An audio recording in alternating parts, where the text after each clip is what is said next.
School shooting was a hoax and that these September 11th terror attacks were an inside job by the government. I'm talking about Alex Jones. He is the founder of InfoWars, and he is now feeling the heat himself. YouTube, Facebook, and Apple all announcing they're removing his content from their platforms. Here's how YouTube explained its decision. Quote, "When users violate policies repeatedly, like our policies against hate speech and harassment or our terms prohibiting circumvention of our enforcement measures, we terminate their accounts." With me now, CNN Money's senior media reporter Oliver Darcy, and you were just saying to me you were surprised that they took this kind of action so swiftly. Yeah, this happened very quickly over the past 24 hours. It seems to really have been prompted perhaps by Apple. Apple last night removed the entire library of Alex Jones's podcasts from their store. And then we've seen throughout the day, actually, tech platforms just basically remove Alex Jones from their websites. After Apple removed the podcast, then Facebook came out this morning, and actually really early in the morning, and they said that they had unpublished InfoWars and other pages associated with Alex Jones. Yeah. And then YouTube, which had previously issued some sort of suspension effectively where they couldn't live stream, decided to remove their YouTube page altogether. And now we're just kind of seeing other tech platforms, small ones even, just dissociate with Alex Jones. Obviously, what he spews is hate and it's abhorrent, but how many folks are on the other side saying freedom of speech? A lot of people are, particularly Jones's defenders, are saying that they're worried that this might lead to other pages, particularly conservative media pages, being removed. I think it's important to note, though, that Alex Jones had really flagrantly violated a lot of the community standards that YouTube, that Facebook, that Apple have had in place for quite some time. And actually, if you look at it, they say that they removed them because they violated the standards, but Alex Jones had been violating these standards for some time. Yeah. And they only actually took action after weeks of media pressure, after weeks of the media outlets saying, you say that this would violate your standards, so why is this still being allowed to be posted? And so Apple was the first at the bat this morning, or last night, sorry, with removal of his content. And now we're seeing it trickle out. So it was Apple and then the domino effect. Oliver Darcy, thank you so much. For 5 minutes. Thank you, Mr. Chairman. Mr. Chairman, there was an interesting article in this morning's Wall Street Journal entitled "Publishing Executives Argue Facebook is Overly Deferential to Conservatives." Ms. Bickert, I just wanted to follow up on what you had talked about earlier. In particular, the review that's being led by former Senator John Kyle, along with the Heritage Foundation, about what many articles recently pointed out as unsubstantiated claims of anti-conservative bias. But the question is, you put this together, they're conducting this review. After the review started, my understanding is that the RNC chair, Ronna McDaniel, and Brad Parscale, the campaign manager for the president's reelection campaign, then doubled down on the narrative, complained of suppression of conservative speech, and rather than pointing to this review that's taking place, instead, there were meetings immediately scheduled between the head of the RNC, the president's reelection campaign, and high-ranking officials at Facebook. Is that right? I'm afraid I don't know about that. I could have our team follow up. If you could just follow up on that and get back to us, we'd appreciate it. I represent Parkland, Florida, and in this discussion of social media, the first thing that comes to mind for me is the savage attacks on the student survivors of Stoneman Douglas.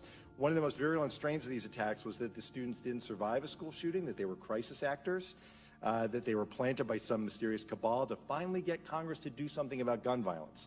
And in the weeks after the shooting, Alex Jones's YouTube channel posted a video that was seen by 2.3 million subscribers, alleging that these were merely that these were actors and not real students who had experienced the most horrific thing anyone could possibly imagine. The video violated YouTube's rules against bullying, and it was removed. An article posted to Slate.com describes this as a strike against the channel. Ms. Downs, how many strikes does a channel get? Typically, a channel gets 3 strikes, and then we terminate the channel. So the reason I ask is Alex Jones obviously is a well-known conspiracy theorist whose brand is bullying. He launched similar attacks against the families whose 6- and 7-year-old kids were slaughtered at Sandy Hook. And he's not the only one. Truthers have spread these lies, claiming that Sandy Hook never happened at all. A Slate article references a study by Jonathan Albright, director of the Tao Center for Digital Journalism at Columbia, who found 9,000 videos on YouTube with titles that are, and I quote, a mixture of shocking, vile, and promotional themes that include rape game jokes, shock reality, social experiments, celebrity pedophilia, false flag rants, and terror-related conspiracy theories dating back to the Oklahoma City attacks in 1995. Ms. Downs, does Google think that this is a problem, and what is the solution that you're coming up with to address it?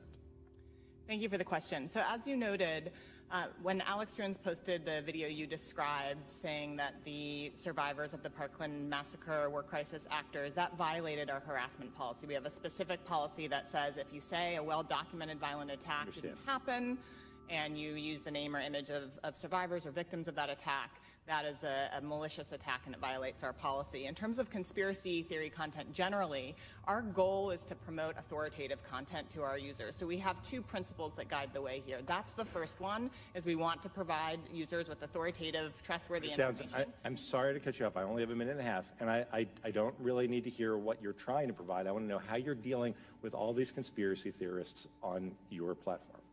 So the first way is by demoting low-quality content and promoting more authoritative content, and the second is by providing more transparency for users. So we're introducing boxes that provide factual information at the top of results that have shown themselves to turn up a lot of information that is counterfactual, such as searching for the Earth is flat on YouTube, where you see a lot of Your response is to put a box saying, nope, the Earth is not flat.